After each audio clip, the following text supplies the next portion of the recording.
అప్పుల బాధలు వెంటాడుతున్నాయా? అయితే 6 JVR వారి జాతిరత్నాలు ధరించండి. అందరికీ నమస్కారం. వెల్కమ్ టు మనం టీవీ. నేను మీ పవన్ బేస్వాడ. మనతో పాటు సీనియర్ జర్నలిస్ట్ కట్ట కార్తిక్ గారు ఉన్నారు. ఆయనతో మాట్లాడదాం. అన్న నమస్తే. నమస్తే పవన్. ఏపీ మద్యం కుంభకోణంతో పోలిస్తే ఢిల్లీ మద్యం కుంభకోణం నీటి పొట్టంతా అన్నారు శ్రీకృష్ణదేవరాయలు గారు పార్లమెంట్ సాక్షిగా. దానికి తగ్గట్టుగానే విదేశాలకి 4,000 కోట్లు పంపించారని, ఇంకా ఈ మద్యం కుంభకోణంలో దోచేసినటువంటి సొమ్ము విదేశాలకు ట్రాన్స్ఫర్ చేశారనే మాటలు నిజమవుతున్నాయి. ఇప్పుడు ఆఫ్రికాలో ఆహార శుద్ధి పరిశ్రమలు, ఐరన్ పరిశ్రమలు నెలకొల్పారనే విమర్శలు వెల్లువెత్తుతున్నాయి. ఈ నేపథ్యంలో ఈ మద్యం కుంభకోణం కొత్త మలుపులు తిరుగుతూ ఉంది. ఎలా చూడాలన్నా? నిజానికి సముద్రంలో వేటగాళ్ళు ఉంటారు, చేపలు పెట్టడానికి వెళ్తూ ఉంటారు, జారళ్ళు. వాళ్ళకి కొన్ని చేపలు దొరకవు. కొన్ని చేపలకు ఉండేటువంటి స్పెషాలిటీ ఏంటంటే సముద్రపు అడుగు భాగాల్లోకి వెళ్ళి మరీ దాక్కోగలవంట. సముద్రపు అడుగుకి వెళ్ళటం అంటే అంత చిన్న విషయం కాదు. సముద్రం ఎంత లోపలికి వెళ్ళినా ఇంకా ఉంటుంది. ఇప్పుడు మద్యం స్కామ్ కూడా అలానే ఉంది. ఎంత దాని గురించి సెర్చింగ్ చేసినప్పటికి కూడా, ఎంత వెతికినప్పటికి కూడా ఇంకా ఏదో వస్తూ ఉంది. దానికి అంతం ఎక్కడ అనే దానికి అసలు ఒక ఫుల్ స్టాప్ లేదు. ఆ పరిస్థితుల్లో ఆంధ్రప్రదేశ్ మద్యం స్కామ్ అనేది ఉంది. ఏదో మనం సరదాగా వాడుతూ ఉంటారు కదా, ఏది ఏపీ మద్యం స్కామ్ ని ఢిల్లీ లిక్కర్ స్కామ్ తో పోల్చేసి, Delhi liquor scam AP liquor scam తో పోలిస్తే నీటి బొందువే అంటారు కదా. నిజంగానే ఆ సామెత నిజమయ్యేలా కనపడతా ఉంది. అంటే చేసింది గబ్బు, జనానికి వచ్చిందేమో జబ్బు, వైసీపీ నాయకులు కూడబెట్టుకుందేమో డబ్బు అన్నట్టు పెద్ద ఎత్తున ఆ డబ్బు ఇంత అంతా కాదు. మామూలుగా ఇప్పటి వరకు ఒక కమిషన్ రూపంలో 3,500 కోట్ల రూపాయలు వైసీపీ నాయకులు కొల్లగొట్టినట్టు ఇప్పటివరకు తేల్చింది అంతే. కానీ ఇది ఒక రూపంలో ఉన్నది మాత్రమే. ఇంకా అనేక రూపాల్లో స్కామ్ జరిగింది. ఈ అనేక రూపాయల స్కామ్ ని సిట్ తేల్చగలదా లేదంటే ఒక పెద్ద టాస్క్. ఈ డబ్బు అంతా ఎక్కడెక్కడికి వెళ్ళింది? ఒకటి, వైసీపీ నాయకులు ఎన్నికలు ఖర్చు పెట్టిందంటూ కొంత కనపడతా ఉంది అనేది. 33 మంది ఎమ్మెల్యేలు, 9 ఎంపీల ఎన్నికల ఖర్చులో ఇప్పటి వరకు ఈ డబ్బు ఖర్చు పెట్టినట్టు సిట్ గుర్తించినట్టు తెలుస్తోంది. సరే, ఈ డబ్బు విదేశాలకు కూడా పోయింది అనేటువంటిది. ఆ విదేశాలకు ఎక్కడెక్కడికి వెళ్ళింది? ఆ డబ్బు దుబాయ్కి వెళ్ళింది, ఆఫ్రికాకి వెళ్ళింది. ఇప్పుడు కొత్తగా ఆఫ్రికాకు సంబంధించినటువంటి వ్యవహారాలు బయటకు వస్తూ ఉన్నాయి. ఆఫ్రికాలో ఐరన్ ఫ్యాక్టరీ పెట్టారని, ఆఫ్రికాలో తర్వాత ఫుడ్ సంబంధించినటువంటి ఆహార శుద్ధి కర్మగారం ఏదో పెట్టారని, ఫ్యాక్టరీ పెట్టారనేటువంటిది, ఇవన్నీ విషయాలు బయటకు వస్తూ ఉన్నాయి. అంటే ఆఫ్రికాలో మామూలుగా రావు శ్రీకృష్ణదేవరాయలు గారు కూడా గతంలో లోక్సభలో చెప్పారు, విదేశాలే డబ్బు వెళ్ళింది, దుబాయ్కి ఆఫ్రికాకి వెళ్ళింది, ఆఫ్రికాకు 1000 కోట్లు పోయినట్టు ఆయన చెప్పాడు. అంటే ఆయనకున్నది 1000 కోట్లు, మరి చేరింది ఎంత అన్నది తెలియాలి. కానీ ఏది ఏమైనా ఆంధ్రప్రదేశ్ ఎక్కడ, ఆఫ్రికా ఎక్కడ? ఈ డబ్బుని ఆఫ్రికా కూడా పంపించాలంటే దొరకకుండా చేయాలి. ఈ డబ్బు ముంబై సంబంధించిన రియల్ ఎస్టేట్ కంపెనీలో పెట్టారు, ఆ ముంబై సంబంధించిన ల్యాండ్ మీద పెట్టారు. తర్వాత బంగారంగా కొంత మార్చారు. అది కూడా హైదరాబాద్లో బషీర్బాగ్లో ఉన్నటువంటి ఏదో 2-3 జ్యువెలరీ షాపుల ద్వారా మొత్తం బంగారంగా కూడా మార్చారు. అంటే డబ్బుని డబ్బుగా కనపడకుండా చేయడానికి ఎన్ని రకాల ప్రయత్నాలు జరిగాయో అన్ని రకాల ప్రయత్నాలు జరిగాయి. ఒకటి, ప్రజల్లోకి డబ్బు పంపిణీ చేశారు ఎన్నికల టైంలో. 2, దేశాలు దాటించారు కొంత డబ్బు బంగారంగా మార్చారు, కొంత డబ్బు కంపెనీలుగా మార్చారు, కొంత డబ్బు సినిమాల్లో పెట్టారు, కొంత డబ్బు ముంబై లాంటి మహారాష్ట్ర లాంటి రాష్ట్రాల్లో, ముంబై లాంటి రాజధానిలో భూమి మీద రియల్ ఎస్టేట్ వ్యాపారంలో పెట్టారు.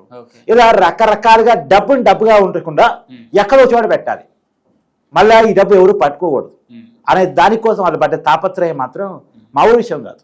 అంటే ఎంత తెలివిగా స్కామ్ చేశారు అనేటువంటిది. రేపొద్దున ఎంక్వైరీ చేసినా డబ్బు కనపడదు. డబ్బు కనపడకుండా ఎక్కడో చోట ఇన్వెస్ట్ చేయాలంతే అనేది దాంట్లో నుంచి రకరకాల ఇన్వెస్ట్మెంట్స్. మరి ఇన్ని రకాల ఇన్వెస్ట్మెంట్స్ అంటే ఒక్క రాజు కసిరెడ్డి ఆస్తే 2,000 కోట్ల రూపాయలని ఇప్పటి వరకు గుర్తించినట్టు తెలుస్తా ఉంది.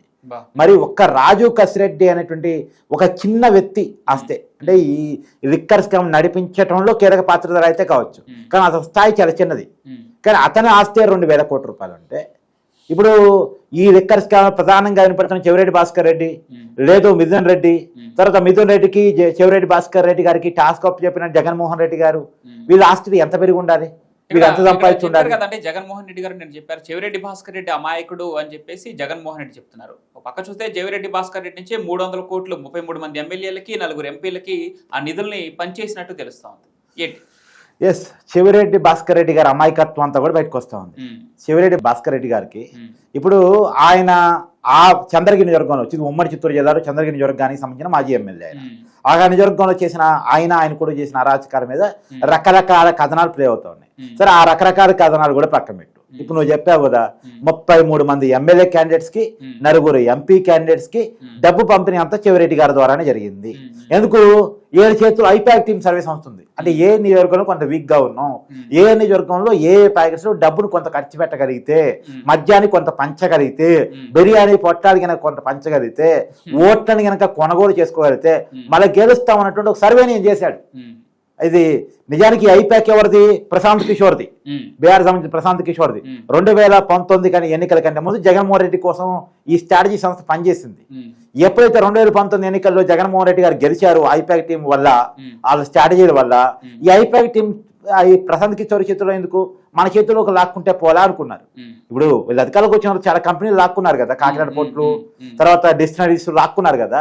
అలానే ఐపాక్ టీం కూడా మనం లాక్కుంటే బాగుంటది కదా, ఎందుకు ప్రశాంత్ కిషోర్ చేతుల్లో, ఎందుకు ఆయన మాట మనం ఆయనకి ఎందుకు డబ్బులు ఇవ్వాలి, మన చేతిలోని టీం పెట్టుకుంటే పోయింది కదా అని చెప్పేసి ఈ ఐపాక్ టీంని ప్రశాంత్ కిషోర్ నుంచి లాక్కొని చెవిరెడ్డి గారి చేతుల్లో పెట్టారు. చెవిరెడ్డి గారు సర్వేలు చేస్తూ ఉంటాడు. తెలంగాణలో కూడా సర్వేలు చేసి కేసీఆర్ నువ్వు బ్రహ్మాండంగా గెలుస్తున్నావు అన్నాడు. కేసీఆర్ తడిగొట్టేసుకొని ప్రశాంతంగా గెలుస్తున్నామని జగన్మోహన్ రెడ్డికి సంబంధించినటువంటి చెవిరెడ్డి భాస్కర్ రెడ్డి నిర్వహిస్తున్న ఐపాక్ టీం సర్వే చెప్పింది కదా అనుకున్నాడు. ఇక్కడ కేసీఆర్ కూడా అదే చెప్పాడండి, నాకున్న సమాచారం మేరకు ఈసారి కూడా మళ్ళీ అదే ఆ పాయింట్కి వస్తా. ముందు కేసీఆర్ ముందు ఎన్నికలు అయినా కదా, ఇక్కడ తడిగొట్టేసుకొని కూర్చున్నాడంట. చివరి రిజల్ట్ ఏమైంది? బిస్కెట్ అయింది. అప్పటికీ కేటీఆర్ చెప్పాడంటే చాలా మందితో మాట్లాడి, పరిస్థితి బాగాలేదు, ఎమ్మెల్యే క్యాండిడేట్ మారుద్దామంటే నా దగ్గర సర్వే రిపోర్ట్ ఉంది, మనమే గెలుస్తున్నాం పో, నీకేం తెలుసు రాజకీయం అని చెప్పేసి కేటీఆర్ అన్నాడని చెప్పేసి స్వయంగా కేటీఆర్ చెప్పుకున్నాడు. నేను చెప్పాను మా నాన్నకి వినలేదని చెప్పేసి ఒక మీడియా ఇంటర్వ్యూలో చెప్పుకున్నాడు. ఎమ్మెల్యే క్యాండిడేట్ మారిస్తే గెలిచి ఉండేవాళ్ళని చెప్పేసి, కొన్ని మార్పులు చేర్పు జరిగితే గెలిచేవాళ్ళని చెప్పేసి. సరే అదే ఎమ్మెల్యే క్యాండిడేట్ మార్చొద్దనేమో కేసీఆర్ చెప్పాడు, ఎమ్మెల్యే క్యాండిడేట్ మారిస్తే గెలుస్తామనేమో జగన్ చెప్పారు. ఎందుకు ఎమ్మెల్యే క్యాండిడేట్ మార్చకపోతే గెలవండి కేసీఆర్ అప్పుడు అర్థమైంది కదా. సో దాన్ని బట్టి ఐపాక్ టీం కొద్దిగా మార్చి ఎమ్మెల్యే క్యాండిడేట్ గెలిస్తే నువ్వే గెలుస్తావు జగన్మోహన్ రెడ్డికి ఐపాక్ టీం సర్వే ఇచ్చారు. జగన్మోహన్ రెడ్డి ఏం చేశాడు? ఎమ్మెల్యే క్యాండిడేట్ మార్చడం కంటే ఇక్కడ ఉన్న అక్కడ ఇక్కడ పెడితే షిఫ్టింగ్ చేస్తే మనం గెలిచేస్తాంలే, అంతా నా బొమ్మ మీద తప్ప ఎమ్మెల్యేని ఎవడు చూస్తాడు అని చెప్పేసి ఎమ్మెల్యేని ఇటు ఉన్నట్టు అటు ఉన్నట్టు, ఈ జిల్లా నా జిల్లా, ఆ జిల్లా నీ జిల్లా, ఈ నియోజకవర్గం నా నియోజకవర్గం, ఆ నియోజకవర్గం ఈ నియోజకవర్గం, ఇలా మార్చాడు. మార్చేసరికి మొత్తానికే బెడ్స్ కొట్టి 151 11 కూర్చుంది. సో ఐపాక్ అక్కడ దెబ్బతింది, ఇక్కడ దెబ్బతింది. ఆ ఐపాక్ సర్వే చూసే మళ్ళీ అదే కేసీఆర్ చెప్పారు, నాకున్న అంచనా ప్రకారం ఆంధ్రప్రదేశ్ లో జగన్మోహన్ రెడ్డి మళ్ళా వస్తాడు బ్రహ్మాండంగా అని చెప్పాడు. టీవీ ఛానల్ అఫీషియల్ గా చెప్పాడు టీవీ ఛానల్లో. సో కాబట్టి ఏది ఏమైనా ఈ ఐపాక్ ఏమో సరిగ్గా సర్వే ఇవ్వలేదు, ఆ పేరుతో కూడా పెద్ద ఎత్తున డబ్బులు చేతులు మారాయి.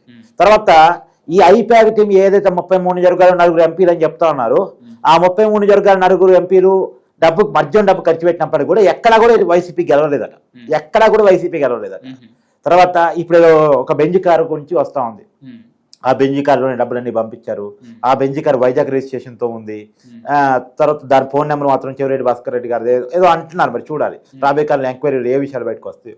కానీ ఏది ఎవరైందా నేను చెప్పాను కదా, సముద్రం లోతు ఎంత అంటే అంత ఈజీగా ఫైండ్ అవుట్ చేయడానికి కానట్టు మద్యం స్కామ్ విధులు ఎంత అంటే కూడా ఐడెంటిఫై చేయడం చాలా కష్టంగా ఉంది.